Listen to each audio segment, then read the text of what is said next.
bakunze Samuzoti mbanje kubasuhuza nizakomeze neza mbibutsa gukanda subscribe ureke shana ko bityo kuza kubona amakuru ku gihe.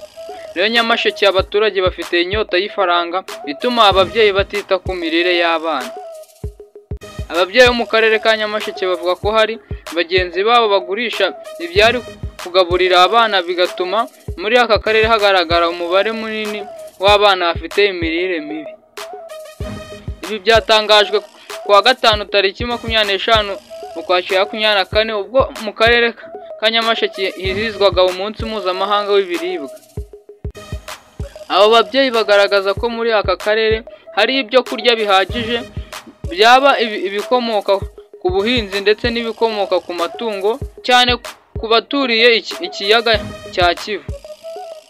Hatangimana Peacemaker utuye mu murenge wa Kanjongo avuga ko abaturage benshi bafite imyumvire yo gukora bashaka amafaranga cyane bigatuma ibyagakwiye kugaburirwa abana byose babishora ku isoko. Ati urabona hano duturiye Kongo, abaturage baho baza kugura ibintu byinshi ino. Ati urabona duturiye Kongo, abaturage baho baza kugura ibintu byinshi ino, ugasanga rero abaturage ba Nyamasheke bafite imyumvire yo gushakisha amafaranga kurusha kwita ku mirire y'abana. Emmanuel Ngironsanga nawe wo mu murenge wa Kanjongo avuga ko uretse kuba abaturage bashora imyaka, amatungo ndetse n'ibiyakomokaho mu masoko bashakira amafaranga hirya no hino, kuba muri aka karere hari umuco wo kubyara abana benshi. Ati ikindi kintu ni ikijyanye no kubyara cyane. Iki nacyo ni ikibazo kuko usanga imiryango ifite abana benshi ugasanga kubabonera indyo yuzuye biragoranye.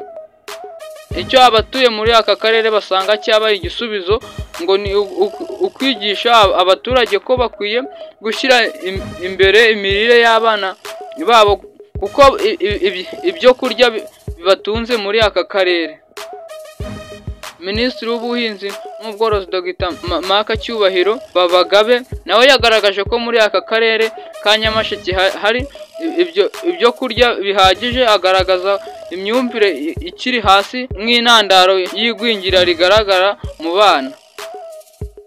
Yasabye abaturage guhindura imyumvire bagaharanira ko nta mwana n'umwe ugaragara mirire mibi. Ati nta mwana w'umunyarwanda ukwiye kurwara bwacya kandi ibiribwa bibatunze.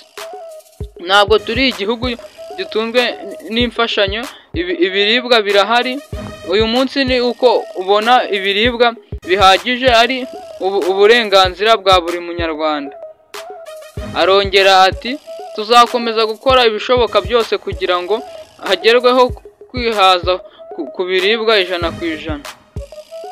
Umuyobozi w'akarere ka Nyamasheke Mupenzi Narisisi yagaragaje gukoresha ubutaka mu buryo budakwiye nk'indi mpamvu ituma muri aka karere hataboneka ibyo kurya bihagije, hakiyongeraho n'igice ubutaka bunini busharira.